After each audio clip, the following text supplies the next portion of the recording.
Hello friends, तो welcome back to my YouTube channel. तो चलो हम स्टार्ट करते हैं कि वाई चार्टर एक्ट पास, कि चार्टर एक्ट क्यों पास हुआ। तो इसका मेन रीज़न क्या था। तो मेन रीज़न यही था, जो कंपनी थी वो करप्ट हो गई थी। इसी वजह से रेगुलेटिंग एक्ट, पिट इंडिया एक्ट, बहुत सारे अदर एक्ट्स हुए थे।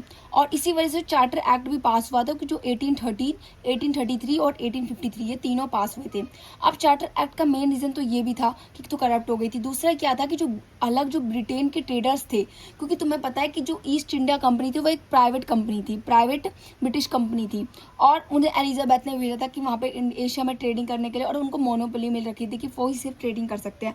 जिस वजह से जो ब्रिटेन के जो अदर ट्रेडर्स थे वो ये कहते थे कि we will also business and trade in India, हमें भी ट्रेड करना है इंडिया में, सिर्फ और सिर्फ ईस्ट इंडिया कंपनी ही क्यों करेगी, हमें भी करना है ट्रेडिंग।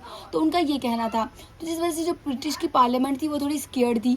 अब सिर्फ इस वजह से स्केर्ड नहीं थी, वो इस वजह से भी स्केर्ड थी, जो ईस्ट इंडिया कंपनी थी वो सिर्फ और सिर्फ अब बिजनेस नहीं कर रही थी, साथ ही साथ वो अपना एक करप्ट हो गई थी, साथ ही साथ वो अपना रूल भी कर रही थी, क्योंकि उसके पास दीवानी राइट्स आ गए थे, क्या कहते हैं, बिहार, उड़ीसा और बंगाल का। तो एक तरीके से वो टैक्स और रेवेन्यू भी कलेक्ट करने लग गई थी, तो रूलर का भी काम कर रही थी।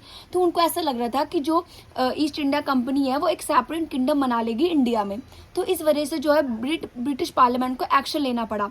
और उन्होंने एक्शन में क्या लिया, उन्होंने जो है सबसे पहली बात तो चार्टर एक्ट को पास किया, जो कि चार्टर एक्ट 1813 को उन्होंने पास किया। अब इस एक्ट में उन्होंने क्या किया, सबसे पहली बात तो उन्होंने जो मोनोपोली थी ना, कि सिर्फ और सिर्फ ईस्ट इंडिया कंपनी ही ट्रेड कर सकती है एशिया में, उसको उन्होंने एंड कर दिया, खत्म कर दिया। यानी कि अब जो अलग जो ब्रिटिश के मर्चेंट्स और ट्रेडर्स है ना, वो भी फ्री ट्रेड कर सकते हैं इंडिया में। तो सेकंड तो ये हुआ। थर्ड क्या हुआ, जो कंपनी वो सिर्फ और सिर्फ पॉलिटिकल रूलर ही नहीं, बल्कि जो ट्रेडर्स तो थी वो तो थी, सिर्फ और सिर्फ अब ट्रेडर्स ही नहीं, क्योंकि अब ब्रिटिश पार्लियामेंट का जो है वही डिसीजंस लेगी, सिर्फ ईस्ट इंडिया कंपनी नहीं, बल्कि अब ऊपर से जो है डिसीजंस लिया जाएगा।